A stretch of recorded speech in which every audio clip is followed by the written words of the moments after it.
सब जीत के बाद पहली बार मामा जी आश्रम आए आप, क्या मामा जी के नक्शे कदम पर आप जो मामा जी की जो मांगे थी जल जंगल जमीन की आदिवासी के हित की, उसको आप विधानसभा में आपने उठाया भी है भील प्रदेश के नाम से, उसको आप किस तरह से और आगे ले जाएंगे? हाँ, नक्शे कदम पर कह सकते हैं। बहुत सी चीज़ें लगभग समान हैं जो उनकी लड़ाई थी, उसको लेकर के चल रहे हैं। नई पीढ़ी, नई ज़माने की भी कुछ समस्याएं हैं नौजवानों की, उनको भी लेकर के हम लोग काम कर रहे हैं। और रहा सवाल मामा जी का, तो प्रचार के दौरान मामा जी मेरे साथ में थे पूरी तरीके से। इसके अलावा और भी जितनी भी कुदरती शक्तियाँ हैं वो भी मेरे साथ में थी। आसमानी शक्ति आज भी मेरे साथ में, कल भी मेरे साथ में थी। विधानसभा के अंदर में भील प्रदेश का जो मुद्दा था वो पहली ही बार में मैंने पहले ही दिन में उठाया, क्योंकि हमारी लड़ाई ही इस वाले इलाके की वही है भील प्रदेश। अगर ये अलग स्टेट बन जाता है तो बहुत समस्याओं का समाधान हो जाएगा, और बिल्कुल संवैधानिक तरीके से, कानूनी तरीके से हम लोग मांग कर रहे हैं, और हमें पूरा भरोसा है भील प्रदेश राज्य बहुत जल्द बनेगा। ये मामा जी को भारत रत्न देने के लिए भी मांग उठ रही है, उस बारे में क्या कहेंगे आप? देना चाहिए, वो बिल्कुल देना ही चाहिए। मेरे ख्याल से मैं पढ़ने वाला व्यक्ति हूँ और मैंने बहुत महापुरुषों के बारे में पढ़ा है, इनकी जीवनी कथाएं, आत्मकथाएं। तो मामा जी का जितना संघर्ष था माँ बालेश्वर दयाल का, उतना संघर्ष मेरे ख्याल से किसी और महापुरुष का नहीं रहा है। चाहे वो दक्षिण पंथ की राजनीति हो या वाम पंथ की राजनीति हो, इनके इतना संघर्ष किसी और ने नहीं किया है। बहुत लोगों को वो दिए हैं भारत रत्न, हम उनका भी सम्मान करते हैं जिनको दिया उनको, और जिन्हें नहीं दिया गया उनको भी हम लोग मांग करते हैं। मामा बालेश्वर दयाल हमारे समाज के लिए और हमारे इस भील प्रदेश के इलाके के लिए बहुत संघर्ष किया, गरीब तबके को ऊंचा उठाने के लिए, जागरूक करने के लिए, जल जंगल ज़मीन की लड़ाई के लिए लगातार संघर्ष करेंगे। इनको भारत रत्न पुरस्कार मिलना ही चाहिए, मांग करते हैं पुरजोर तरीके से। सर दूसरा एक ये है कि भारतीय जनता पार्टी ने मध्य प्रदेश में पैसा एक्ट कानून लागू कर दिया है, वो पैसा एक्ट कानून धरातल पर कितना आपको नज़र आ रहा है और इसमें क्या खामियां हैं?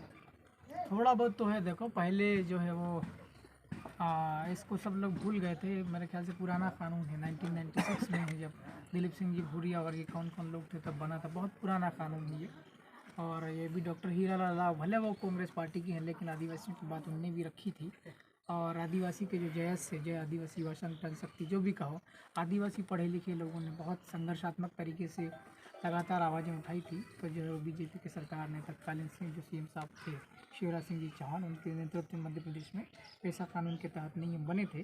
कहीं कहीं थोड़े बहुत चीज़ें हो रही हैं और बहुत कुछ चीज़ें बाकी हैं जिन्हें हम लोग करेंगे। मैं विधानसभा के अंदर में ये सब चीज़ें मांग करूँगा और फिर से दोबारा से हम नियम बनवाएंगे और सही तरीके से लागू करवाएंगे पैसा कानून को। गाँव के लोगों की समस्याओं का समाधान गाँव के अंदर में ही होना चाहिए, ये मूल उद्देश्य है उस कानून का। सर एक सबसे बड़ा एक प्रश्न है हमारा कि आने वाले समय में लोकसभा आने वाला क्षेत्र, क्या भूमिका रहेगी? मैं पहले भी 2-4 बार कह चुका हूँ, बीटीपी नहीं है यहाँ पर, बीटीपी ख़त्म हो गई। पार्टी ज़रूर यहाँ पर पहले थी और मैं, हमारे सामने भी लड़े थे, 600 वोट आए थे बीटीपी के। कुछ नहीं बीटीपी का रोल यहाँ पे, मेरे सामने मेरे खिलाफ भी बीटीपी लड़ा था, 600 वोट आया था। आपका क्या रोल रहेगा सर लोकसभा के? हम तो साहब जय संगठन हमारा चलता है और उसी के लिए मैं दौरा कर रहा हूँ पूरे इस इलाके में। पूरे पश्चिम एमपी में तो कर रहा हूँ, पूरे इलाके में घूम रहा हूँ, रतलाम, झाबुआ, राजपूत, मतलब ये धार और बड़वानी, खरगोन, खंडवा, उधर भी मैं जाऊँगा। 5-7 दिन पहले विधानसभा लगी थी 18 को, 17 तारीख को मैं सिवनी के अंदर में था, जबलपुर के पास में, वो वाला जो गोंडवाना के इलाका, वहाँ भी हम लोग काम कर रहे हैं। तो मतलब जैसे लोकसभा में पूरी जोर से उतरेगा? हाँ, अभी हम लोग वही बातचीत करेंगे। हमारा जो है, हमारा अनरजिस्टर्ड पार्टी है जिसको हम लोग जेएस कहते हैं। बहुत लोगों के मतभेद भी है कि ये सामाजिक संगठन है। तो हम क्या किए थे कि इस बार हम लोग भारत आदिवासी पार्टी नाम की, बीएपी नाम की एक पार्टी है, उसके टिकट पर मैं चुनाव लड़ा था और जीता हूँ। तो हमारे लोग पूरी कोशिश रहेगी जेएस और भारत आदिवासी पार्टी का संयुक्त उम्मीदवार रहे। इसके ऊपर हम लोग को काम करना है, देखते हैं क्या स्थितियाँ बनती है। ये ट्राइबल एरिया के अंदर राहत राशि के नाम पे बड़े भ्रष्टाचार हुए हैं, उसको लेके क्या आप विधानसभा में क्वेश्चन उठाएंगे क्या? मैंने करीब 12 पॉइंट बनाए थे विधानसभा में, जब मेरी बोलने की बारी आई थी विधानसभा के अंदर में, परसों के दिन में जब मैं वहाँ था। तो समय कम था, मैं नया विधायक था, नया सदस्य था मैं केवल 3 बातें वहाँ रख पाया था, फिर मेरा समय ख़त्म हो चुका था। एक भील प्रदेश की बात रखी थी मैंने, और 2 आदिवासियों की ज़मीनें जो है वो कॉर्पोरेट को दी जाती, 2 वो बात रखी थी मैंने। और तीसरी बात आदिवासी इलाके में शराबबंदी के ऊपर में, शराब की दुकानें बंद करने के ऊपर मैंने बात रखी थी। और चौथी बात मेरी थी, मैं भ्रष्टाचार के ऊपर बात रखूँ। आदिवासी इलाके के अंदर में जितनी भी जन कल्याणकारी योजनाएं होती, उनका जो भी रुपया रहता, सब राम का पैसा शाम के खाते के नाम से निकाल के खा जाते हैं। और काम करते नहीं निर्माण कार्य, और वो जो है CC नाम का चीज़ होता है, कंप्लीशन सर्टिफिकेट, पूर्णता प्रमाण पत्र, वो जारी कर दिया जाता। बहुत बड़े स्तर पर आदिवासी इलाके में बदमाशी की जाती है, जिसको भ्रष्टाचार कहते हैं आपकी भाषा में। इसके ऊपर भी हम लोग काम करेंगे, भ्रष्टाचार खत्म करने की। विधानसभा के अंदर भी आवाज़ उठाने वाला था, समय नहीं मिला, अगली बार जरूर भ्रष्टाचार के ऊपर आवाज़ उठाई जाएगी। सर, चुनाव के पूर्व आप पर कुछ गंभीर आरोप लगे थे, तो वो क्या राजनीतिक दांवपेच थे? कौन से आरोप बताएंगे जरा?